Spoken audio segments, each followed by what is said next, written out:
Got to finish off your week with many Dans in your face. That's the way we do it here on, this is not Between Two Dans. This is old Man Squad Fantasy Basketball. But it's a Dan's show. Thunder Dan coming up here in about 45 seconds. Welcome to the pod. This is, I think, the 7th episode in our buy low, sell high guest expert analyst week here on the program. It has been the perfect week for it, too, because we haven't really had fantasy basketball for like the last 5 days. Yeah, I mean, there have been a grand total of 8 ball games, and that's something, but that's like one night of games over pretty much an entire week. So it was like the perfect opportunity to get everybody together and say, we got time to propose trades right now. What should we do?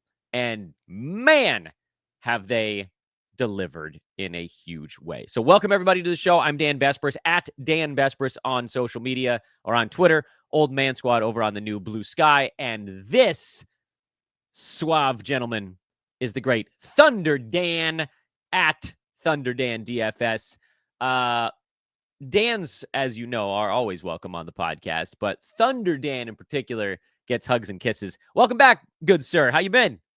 I've been great, man. Thanks for having me. I'm pumped to be back on the show. I'm pumped to have a new hat representing my alma mater, Penn State, and not the Steelers this week. But and they're in the college football playoff, by the way. So, Hey. yeah. So, anyways, shout out to Penn State. But yeah, I know we want to talk hoops, and I'm excited about that. What's it like to have an institution that's good at sports sometimes? Asking for a friend that went to Cal. It's cool. It's the I feel it's kind of the Steelers and Penn State is a similar scenario where I feel like people who root for teams that suck are like, oh man, that's so nice that your teams are always good, and then we're also like, hey, our teams are always good, but they're never great. They can't win the big game. Penn State can't that's the big knock on them. Or the Steelers the last 15 years are like, oh, they make the playoffs every year, but they haven't won. So it's like, I don't know. It's definitely nice to have a team that's always good and in the mix, and you're always watching playoffs and bowl games, but you're also like, be nice if we could win one. So fingers crossed that Penn State can make a run, and then maybe my Steelers make a little run in the AFC too. Well, I might as well root for you because although my team, I think, is in a bowl game. I don't know. They had a really nice. They beat Stanford. That was like that's big. That's like your whole season, man. Cal beat Stanford. You're like, it's Oh, I don't want to go too far down that rabbit hole, but Cal's first like 3 or 4 games in ACC play, I think they lost each of them by a field goal or less, and had multiple missed field goals in those games. Like they actually could have had a really good season if they had a kicker, which is just an absurd thing to have to say, but that's college. It is college for sure. You have brought with you a handful of buy low and sell high opportunities. You are, like all the guests on this program, steering the boat when we do shows like this one. And again, I mentioned it at the outset. You can find Dan on social media at Thunder Dan DFS. He does NBA, he does baseball, he does football. He doesn't rest at RotoBaller. He is also the former FSWA basketball writer of the year. I still, every time you come on the show, I say the same thing. So I'm just going to gloss over a little bit this time. I have no idea how you do all of those sports, because when basketball is done, I crash hard. But you're a maniac. I love it. Where do you want to go on today? I'm a psycho, and I wanted to say this. I know I didn't tell you before the show, but you always say that about going hard with all the sports. Well, I got to tell you, you go so hard at one sport that I'm a little bit amazed at what you do. And but that's because I get half a year off. I know, but I got to it's not really half a year. It's like a few months. Like, let's be honest. You go, but I feel like you make up for it by going, like, you're a maniac. Like every 2 minutes I see another tweet or another video or another thread of posts. It's like, so I got to give you credit because I'm like constantly like putting my hands in all these different things, but like you are going hard and making a huge impact. So kudos to you. I appreciate that. Yeah. I mean, some of that was, starting the new network. It was the kind of the thought of like, how much can I do in the first year of this? I can convince my family to just be like, leave Dad alone. He's starting a new network. He needs all the time in the world to focus on this. And I don't know if I'm going to be able to keep up this pace forever. I'm pretty much certain that I can't. But I found something that I enjoy and that I'm good at. And so I figured I would go whole hog on it. But like, again, yes, I do podcasts during the off season, but it's one Monday through Friday, and prep takes an hour and the show takes 30 minutes. So I do like 2 hours of fantasy work a day in the off season. I got plenty of It's not energy nothing. when Yeah. August rolls around and leagues open back up again. Yeah. But where do you want to go first? Who's player number All right. one? I think it's a guy that's pretty near and dear to both of our hearts, but he is underperforming as of right now in the season. Mr. Fred VanVleet, as a buy low. I want to buy low on it. Well, first of all, I already have him on teams, so I'm just holding firm. But in terms of our listeners, I feel like if people ask me, I've had people ask me, like, should I sell low on this guy? And I'm like, no, because I don't know. I know the scoring and the assists are down, but the defensive stats are still there. I just feel like there's gotta be some kind of course correction coming for his shooting a little bit. He's not a great shooter, but he's not going to shoot as badly as he has, 38% from the field. I'm curious as to your thoughts. My question is this: I don't really watch a lot of Houston games. I've been watching too many Cavs games. We'll get to that later. But is it a fundamental change really in how they're playing so much more through Şengün, or the fact that they're more balanced across the board, that he's not needed to score as often? Because he's had some massive games, spike games, but he's overall, I mean, look at those numbers. That's definitely not what you were looking for in the third, fourth round. So Yeah. what you have to say about FVV? I'm with you. I'm with you on him. I think you might even see the steals or blocks come up a tiny bit from where they are right now. I don't know that they're all like, they're good, but they're not potentially as high as they could be. For me, a lot of what I'm looking at with these buy low and sell high names lately is effective field goal percent. Is there something that's goofy there? Because that's the most likely, and that's like sort of a catch-all almost, unless you saw players' role shift considerably. But he's at 47%. Effective field goal percent this year. His career mark is 50, so he's below that. Last year, he was at 53, which maybe that was the outlier on the high side. But typically, this is the lowest since his rookie year in the NBA. So I think we can safely say that his offense is going to improve. He's actually taking more shots per game this year than last year, even though the assists are down a little bit. And one other thing I would point out that lends itself to a Freddie buy low is that his teammates have been inordinately healthy. This is something that Alex Rickleen brought up on yesterday's podcast. The other 4 Houston starters have combined to miss 0 games. So that's crazy. Yeah. Not one. He's the only Houston starter that's missed a single game so far this year, and I think he's missed 2. But Dylan Brooks, 0. Jabari Smith Jr., 0. Jalen Green, most importantly, I think, for Freddie doing 0. Or Şengün, maybe also most importantly, 0 missed games. That's incredible in the modern NBA, but also not sustainable. Eventually, some of those guys is going to miss a night, and it's going to be great for Amen Thompson also, while we're sort of on that same boat. But anytime someone is out, the other guys each have to do a little bit more. And it's not like it's going to turn him from whatever he was to a like mid first round. He's not going to take 8 extra shots, but like if Jalen Green misses a game, Freddie will do a little bit more. And if Şengün misses time, actually he was a first rounder when Şengün was out last year. So I'm totally with you on this one. With the disclaimer that maybe he doesn't get to like top 15, which is where he was last season. He might do a little bit less this year, but top 60 is an easy correction for him with any one of those little things trending in the right direction for him. So I'm with you on this one. And I think the only thing you probably see dip season over season is we probably see the assists a little bit lower this year. Yeah, I think so too.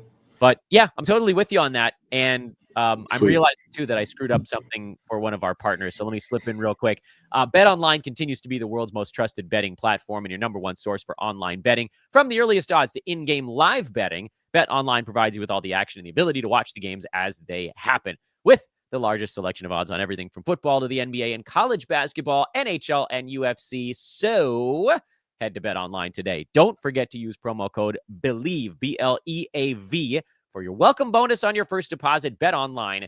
The game starts here. Thunder Dan, who's player number 2? All right, so it's for me, it's a potential sell high, but I'm also curious, and I know this is a guy that you like a lot, and kind of has to do with the guy that I like a lot or liked a lot preseason, but Isaiah Hartenstein from the Oklahoma City Thunder. Interesting. Obviously, I ended up getting him in a league. It's kind of funny that I end up auto drafting a league by accident, and so I ended up getting stuck with him and Kawhi in a league. Just not stuck with, but I ended up taking them too early because they were sitting there and I got Yeah. auto picked. And then he came back, and had to come back right after Chet got hurt, and has been lights out. Let's be honest. Like, this is phenomenal production from Hartenstein, right? Like, arguably top 40, top 35 kind of production. But right, I mean, the writing's on the wall at some point, right? When Chet's back, that there's no way he can maintain this. And I haven't seen a definitive, timeline for Chet, but it's going to be what, sometime around the new year. We look thinking, or what? I think they said more like All-Star break. So we probably have about Oh, 2 months. They initially said 2 to 3 months. It's a long one. But the point is well taken. Is there a window between now and then to move Hartenstein? And I actually think that you bring up a really good point. And this is a player that I haven't talked about much other than to like celebrate the fact that he's been really good since coming back. right. Because we both liked him, and you were a big Chet guy who was off to a great start, and so that injury was Yeah, that brutal was a for you. bummer. But Yeah, like, it does bring up a really interesting trade point that I think we can almost segue into, which is a lot of people wait until the last minute to try to sell high on a player right. like a Hartenstein, but it could be anyone, like somebody who's very successful. And I don't think Hartenstein's going to turn into a pumpkin when Chet comes Of back. course not. No, of course Not not. going to play 30 minutes. That number will come down to something a little bit lower than that. Uh, but you're not going to be able to sell high on him when Chet is close because the fantasy community is too smart. They know Right, his value's about to dip.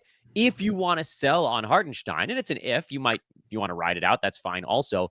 But if you want to sell on him, you do it when you can come to another team and say, hey, you're still going to get 6, 7, whatever, 8 weeks of awesome production from this dude. Is that worth it to you, knowing, maybe he's not going to be as good in your fantasy playoffs or something like that? right. And I love that point because a lot of teams don't. A lot of teams wait until the last week and then they're like, oh, nobody wants to take this guy off my hands. Well, yeah, because they know his value's about to go down, right? Yeah, right. So I guess my question is more of a little bit like, let's just rephrase it. Like, if you're willing to trade him either now or maybe to say in the next few weeks, what type of return are you trying to get? Because I would aim really high. Oh, yeah. He's got such a nice floor that even like you said, after Chet comes back, he's still going to be probably a top 50, top. I mean, let's say top 60, top 70 kind of guy. So for me to trade him now, give up 6 to 7 or 8 weeks of that kind of production, I would be aiming for like a second, third round type player. I don't know about you. Yeah, It's too much, I would want top 50 at the bare minimum, I think, for Hartenstein right now. right? I'm very much with you. I know that his free throw number is weird to start the year. I think that's probably something that levels off a little bit better than where it's at right now. But like, it, the easiest trades to make would probably be to swap center for center and then just like look at guys on the board that are ranked between, I don't know, 35 and 60 and see if anybody gets the juices pumping. Like, could you get Bam Adebayo? Maybe, Yeah, probably not. not lately, but a Yeah, little earlier, maybe. Yeah, yeah, lately he's been on a tear, right? he's been picking it up. You could probably get Jakob Poeltl. They're Also, actually, is kind of a maybe sell high. Not that we yeah, need to I get there, know. but It's true. I don't know if I'd be buying high on Pirtle with kind of where they're at now. But Strikingly similar fantasy games so far this year. You're yeah, like exchanging one like 13 and 11 guy for a 15 and 11 guy with a steal, a block, and like right. decent field goal, not great free throw. Other centers in there, Jared Allen is a little bit of more of a boring center, so that Yeah, but safe, one, but right? see, exactly. Um, I think I think this is a really interesting thought because most people that have him sat on Hartenstein, like you did, where you got auto drafted him in a few spots, Right. and I think, am I off base in thinking that like from a this is I guess a little bit more of a philosophical question than it is direct fantasy basketball. But like when you hold on to something that's in this case injured for a while, or let's just say something that sucks, life, fantasy, whatever, there's usually this internal need to also be the one to cash in on it. Yeah, right. And so it's hard to sell high on him right now. Because you're like, But I already paid for it with all by sitting on it. exactly. Right, right, right. But I love what Yeah. you're bringing up there. That's a really interesting thought. So maybe there's a sweet spot where you're like, hey, I'm gonna ride. If we're talking All-Star break, maybe I'm gonna ride him the rest of this month, and like first of the year, maybe there's this like 2 3 week window where you could shop him. And again, I would not. You're not trading him for peanuts. We're targeting find a player that is really gonna that you really love and that's really gonna bolster a few more categories, or that you think is gonna be safe top 40 the rest of the season, and then maybe you make that deal. But I think it's certainly not a pressing situation. I just think he's playing so well. He probably can continue to play well for the next month. That there's going to be an opportunity to upgrade there at some point. Oh, I love it. That's such a great point that never gets talked about. I love it. Thunder Dan at Thunder Dan DFS. Where are we headed for player number 3? All right, so here's a guy that I know you and I agreed on preseason, and things have not broken our Uh-oh. way. They've broken against us. Brandon Miller is playing his freaking mind out. He's playing out of his mind right now, right? I mean, I think we both kind of poo-pooed him a little bit this preseason, that he was getting a little bit steamed up unnecessarily, and then of course, things go his way. LaMelo Ball gets hurt. Yeah, I was Miles gonna say Bridges gets hurt. it's not all our fault on that one. It's not, but at the same time, he has played well, and he has. What surprised me, I think, is the defensive stats have been up as well, where he didn't really show that in the past. And so, in general, we so other friends of ours who were Brandon Miller proponents were celebrating in the streets the breakout, but it's definitely not totally. Obviously, it's not sustainable, and a little bit of it seems artificial. It's clearly very volume based, and to me, it's an obvious sell high. The question is, do you trust LaMelo Ball to come back and stay healthy? Do you Ooh. trust, or maybe you're just banking? If you sell high on him now, that's fine, but there's a chance that I think that he could, down the stretch, especially if they're in bad spot at the end of the season, continue and during silly season, he could put up some of these silly numbers again. So I don't. Where do you stand on Brandon Miller right now?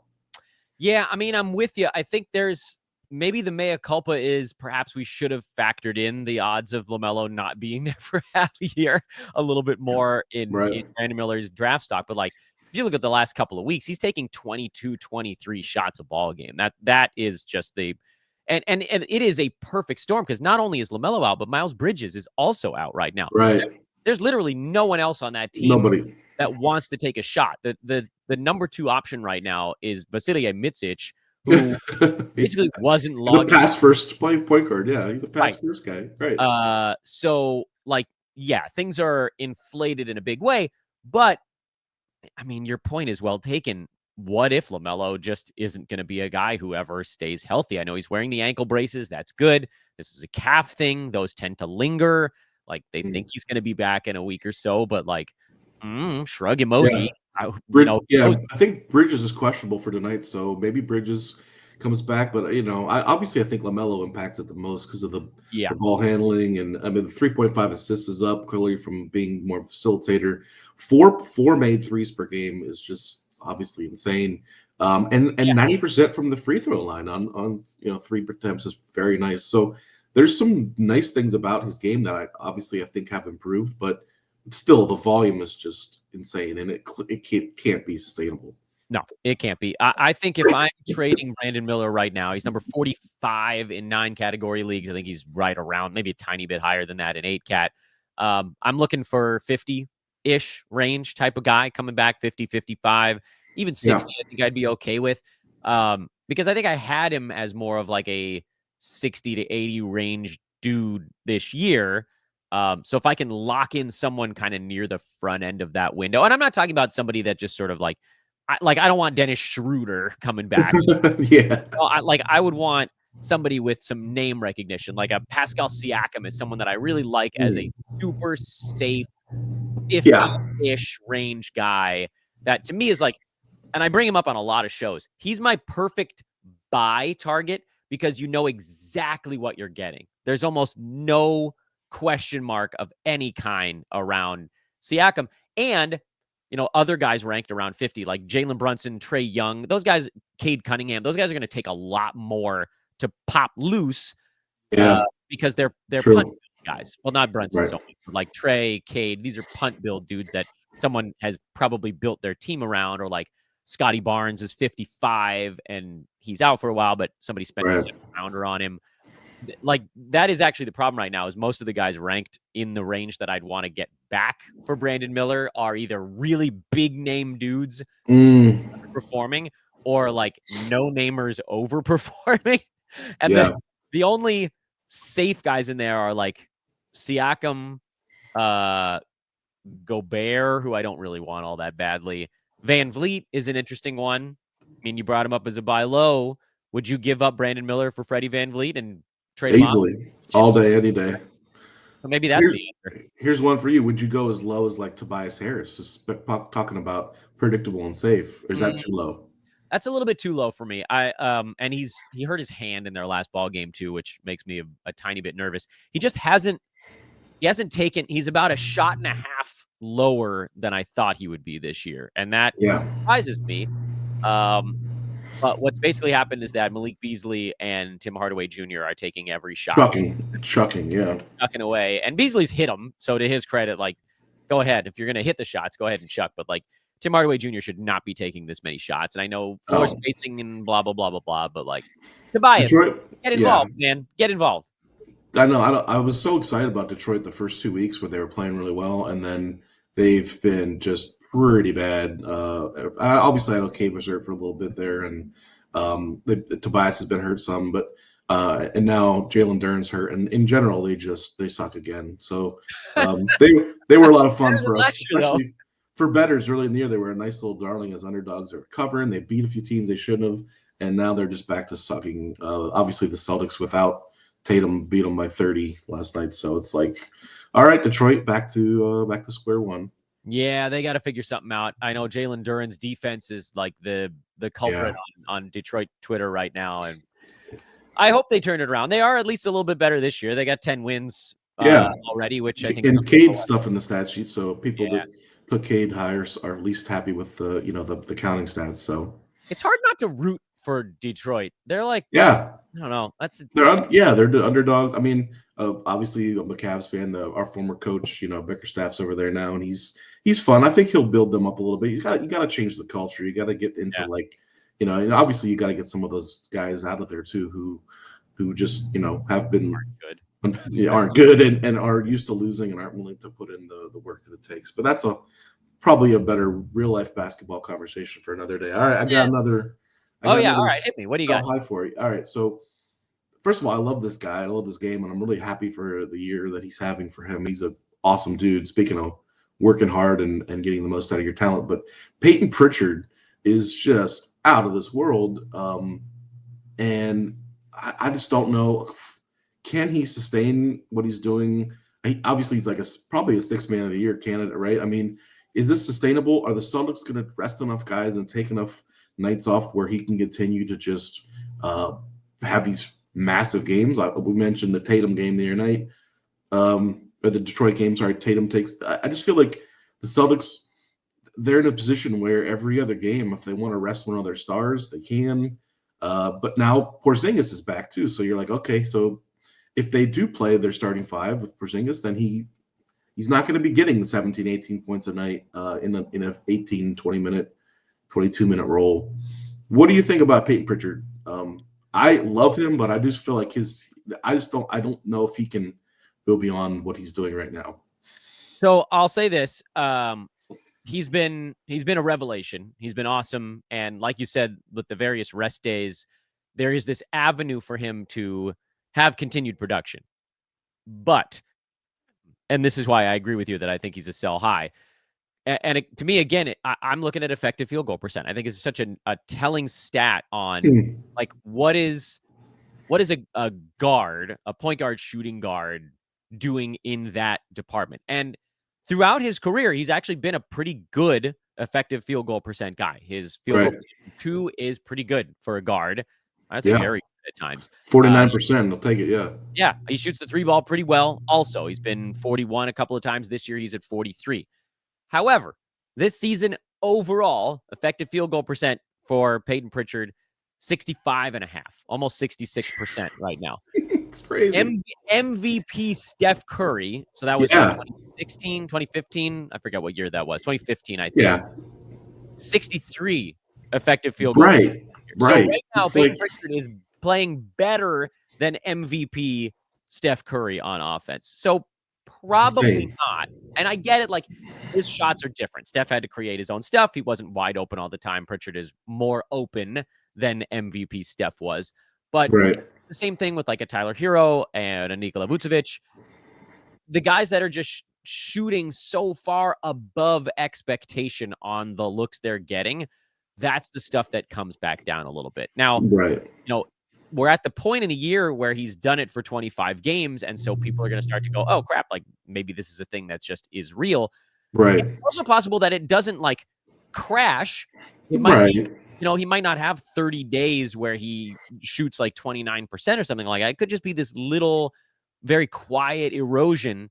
But damn, this dude is shooting the freaking lights out. My question for you, Dan, is talking to Thunder Dan DFS. Do you think he's done it long enough to get a decent return?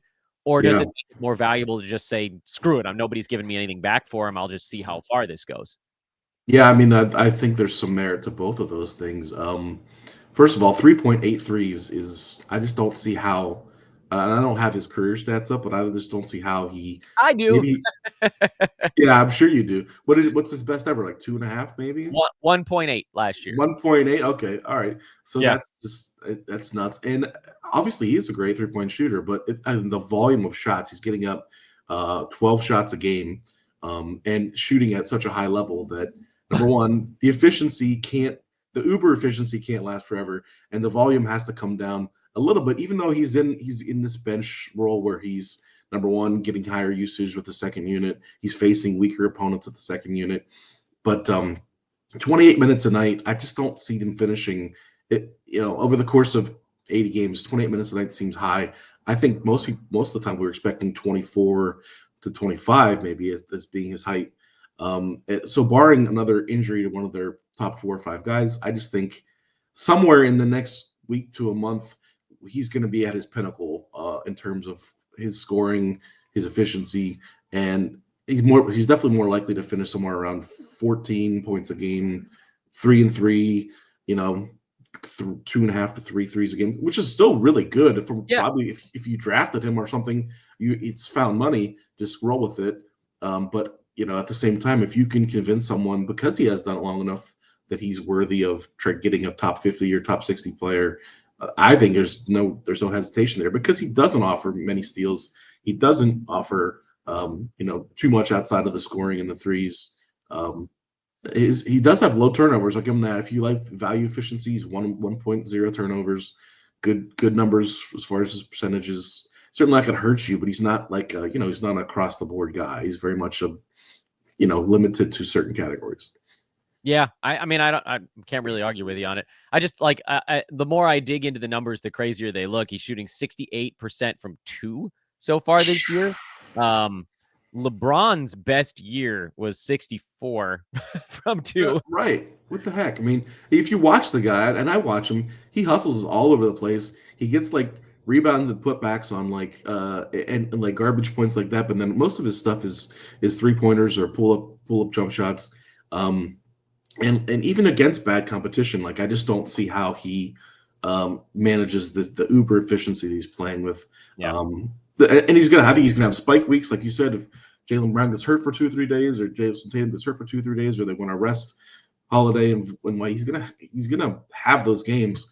But I don't think there's any way that he has this sustained production the rest of the season. So it's a decision you got to make. I mean, you want to hold on to the steady, solid production if you drafted him late, or do you want to try to shop him? I would definitely at least shop him and see if anybody's willing to give you something very safe and valuable for the rest of the season. Yeah, I think I would take pretty much anything inside the top 80 back. I think is probably that was a 75, 80. Yeah, definitely. Kind of see where that goes. Did you have a fifth name you wanted to talk about? I do. One more guy, and maybe this more. is just a chance to pat ourselves on the back. I think you were high on this guy too, but I was a big PJ Washington guy as far as Yes, we were okay, good. on an island together with this one. I don't know Thank if you. anybody else was.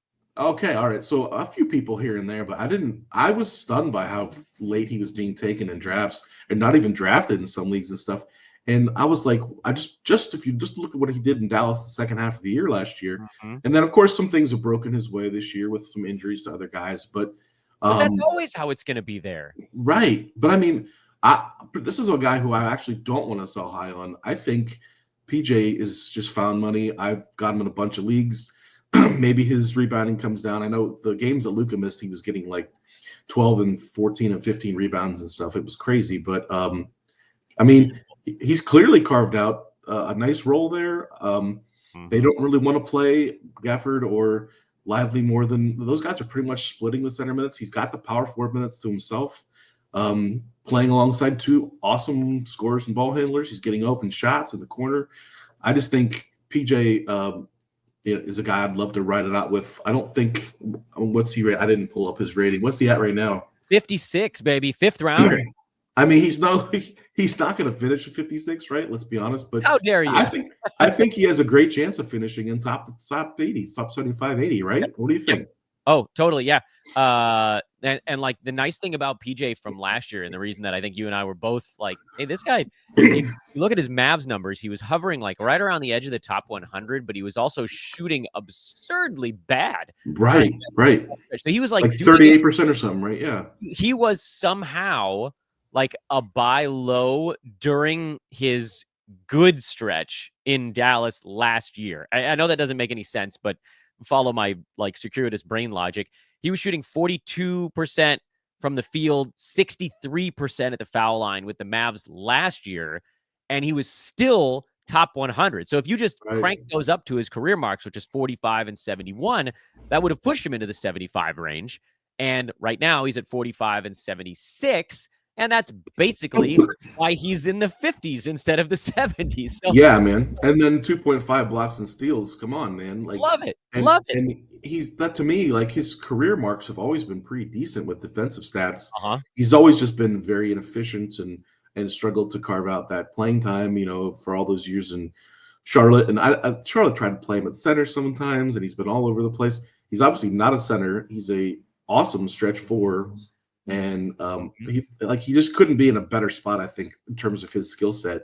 Totally. So I just think for me, maybe he doesn't finish at 12, 8, and 2.5, but if he finishes at like even 11 and 7 with these kind of ratios and and I'm sorry, and percentages, it's gonna be a huge profit for those of us that took him at what one Yeah. 120, 130. Like what Uh-huh. it was bizarre to me that he was going that late. But yeah, to me, this is a non-sell high. This is a guy that I'm happy to ride it out with the rest of the season. Yeah, I'm with you on that one. If I'm shopping him for any reason, I'm not giving him up for anything worse than 85. That's my low water mark on him. So, I mean, if you want to look at guys that maybe are underperforming there that you think push forward and give it a shot, you probably won't get them, but like names in that range that maybe you could consider. You brought up Tobias Harris before. He's someone I would consider giving up PJ Washington for. I think that they Mhm. probably slide maybe past one another just a little bit. Other names in there I would look at, but probably you won't get would be you're probably not going to get Jaylen Brown. That's too expensive. You're probably not Yeah. going to get DeJounte Murray. You're not going to get. Hey, what about Paul George? Everybody hates Paul George right now. I That think would, I would make that deal. yeah, I would take a shot on Paul George for PJ yeah, Washington. same. Go try that one, guys. Everybody's that has Paul George is so sick to their stomachs right now that they're just dumping him for nothing. And I know that half of you in the comments are going to be like, "What is this? Some kind of lame league?" Yeah, maybe, but like, you never know when you might find a manager who's just like, "I want nothing to do with this dude anymore." Oh And yeah, that the fatigue is real. Like people get so upset with players and get so frustrated that they will dump them for 70 cents on the dollar.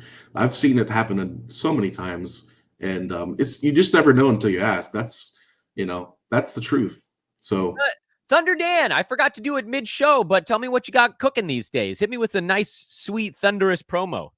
oh yeah, well listen, most all my work's at RotoBaller. I write a weekly waiver wire article on Mondays. I'm covering some DFS Monday, Wednesday, Friday, maybe Wednesday, Friday going forward. And be finishing out football season, and then Yeah, I know you're it's probably time excited back. about this, but baseball, hot stove stuff's starting up. So, Love it. Being a Dodgers fan, I'm sure you're pretty excited about that. And just like I said, a little bit of everything. This is the crazy time of year for me, but you got to embrace it, right? You got to embrace it. There'll be the dog days of summer when we're tired and bored and have nothing to do other than watch baseball games. So just enjoy it, man. We got football or basketball or college football or something every night, just about. So just revel in the fact that we are in the sports mecca right now. We're just enjoying all that good stuff. I'm just sitting back and hoping that I see some good Teoscar Hernandez news. That's my latest Dodgers situation. Yeah. I'm more into the Teo stuff than the Roki Sasaki stuff. I know that's Oh, okay. That's I the big buzz. You're right. know that's the big buzz, but Teo was so good for the Dodgers this year. He And became a yeah, favorite in a year. I That's mean, you had to be. Were you thrilled about the Snell signing and all that too? I yeah, mean, that was sweet. Yeah, I mean, life's good it's as a Dodger fan these days. It's listen, the fact that the Dodgers won the World Series without any starting pitching, and the fact that they went out and could be getting the best free agent and the best foreign pitcher out there to add to the best lineup in base, it's scary Yeah, stuff. Yeah. they're Meanwhile, Mets fans are like, we got Juan Soto. I'm like, that's great, but like, you he's gonna still be got a to DH in 2 years. you still got to beat the Dodgers, bro. Like, and He's the good. Phillies and the Braves. So, I anyways, I'm on a man. I'm guessing you're on a number of text threads related to all these things also. I love watching the craziness on text threads as this stuff comes down the pike. And Oh it's yeah, easy for me because I don't play fantasy base. I mean, I play it, but I don't like study it and I'm not an analyst on it. So baseball is just pure joy for me. I like all this stuff. None of it is work. I don't have to think about what Juan Soto yeah. in a different lineup, That's whatever. great. Like Yeah. baseball, just pure enjoyment for me at this point. Check out Thunder Dan wherever you can find Thunder Dan. Something actually just broke in baseball as we're talking right now. Get out of here. The Yankees just traded for Devin Williams from the Brewers as we're talking. Oh, So yeah. there you go. It's not basketball, but whatever. It's an arms race, man, between Yankees and Boston, and I have friends who are Orioles fans around here who are really upset that the Red Sox went out and got Crochet, and what about the Orioles? When are they going to do something? And I'm, hey, man, we'll see. It's a long off season. Give it some time. This is what I get. I was headed over to social to make sure that I gave all of your information properly, and I saw a Jeff Passan tweet flash by, and so now we got our brains distracted. At Thunderdan DFS, you guys know that already. Check out everything he's doing: the bets, the Substack, the RotoBaller. Yes, You're a all of it. busy man, and everybody should be seeing all of that awesome stuff. Thunder Dan, thank you as always, my dude. This was awesome. Absolutely, man. Talk soon. Thunder Dan. You know you guys love having some Dans on the show. That's the good stuff. Collecting Dans. We had Dan Titus at the end of last week and Dan Palyo at the end of this week. There's another Dan out there who doesn't specifically go by Dan, but I got to get him on the show. I don't think I've done a bad job with that one. I'm forgetting. I think that's the Fantasy Bible, NBA Fantasy Bible. We got to get Dan knockout with that, and then we'll have every Dan. A clean Dan sweep. There was something that Palio and I were talking about that I wanted to say one more thing on, and now I have forgotten what it was. That doesn't matter. Couldn't have been that important if I forgot. Big thank you to Thunder Dan. Here's what's coming up. First of all, hit the like button. Make sure to subscribe. I know this has been a weird week. Like the NBA is just afterthoughts for everyone right now. But take a moment to subscribe to what we got going on here at Old Man Squad. Hit that like button if you're watching. Drop that 5-star on Apple and Spotify, especially those that are relatively new to the proceedings. Those are extraordinarily important. We need your help with that. I'm on Twitter at Dan Bespers. I am on Blue Sky at Old Man Squad. Here's what's coming up on the network. We will have a specialty show airing tomorrow, Saturday morning, and that'll be the big weekend review show, which I know is one of your favorites. It's really fun for me to do. It does take a little bit more work, but it's worth it. And it seems like, and maybe I'm reading too much into it, but it does seem like folks are really hungry for Saturday morning fantasy basketball podcastery. And this is a perfect time for it because we really haven't had games to talk about all week. We've had a grand total, like I said, of 8 games for the whole freaking week. We did our big weekend recap show on Monday morning, and then like the rest of the week, we pretty much haven't had basketball to talk about, which is annoying. I know everybody loves to have this sort of light evenings. I don't. Let me do my Shooter McGavin thing. Everybody loves to have happy on the tour. Well, I don't. I'm not excited about it. I want the games to come back, and they're mostly back tonight. It's like a medium-sized card. It's going to feel like a lot. It's like the first day of summer when it's, 85 degrees instead of whatever for a while. And you're like, oh man, this is hot. And then by the third day, you're like, well, actually, this is actually kind of nice. That's, I think, is what we're all going to feel with NBA. And then it goes back away again at the beginning of next week. But at least it's just for 2 days. And then we get back into the good stuff after that with some big fat cards, and we can break those all down. So that's what's coming up on the program. We'll have a weekly preview show, most likely airing on Sunday, and then back into the normal grind on Monday. Again, I'm Dan. He was Dan. He's Dan Palyo. I'm Dan Vesperis. This is Old Man Squad Fantasy Basketball.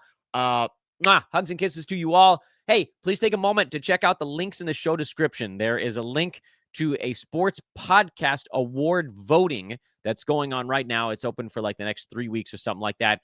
I know we don't stand much of a chance against the big football juggernauts, but it is incredibly flattering and an honor to be included with them in the fantasy and betting category. Old Man Squad Fantasy Basketball is a finalist for these awards. So whatever you guys can do to vote for it, try to pump it up. I don't know. Maybe they'll make a list, and at the end, I won't be in dead last. We'll see. One way or another. Appreciate you guys. See you tomorrow.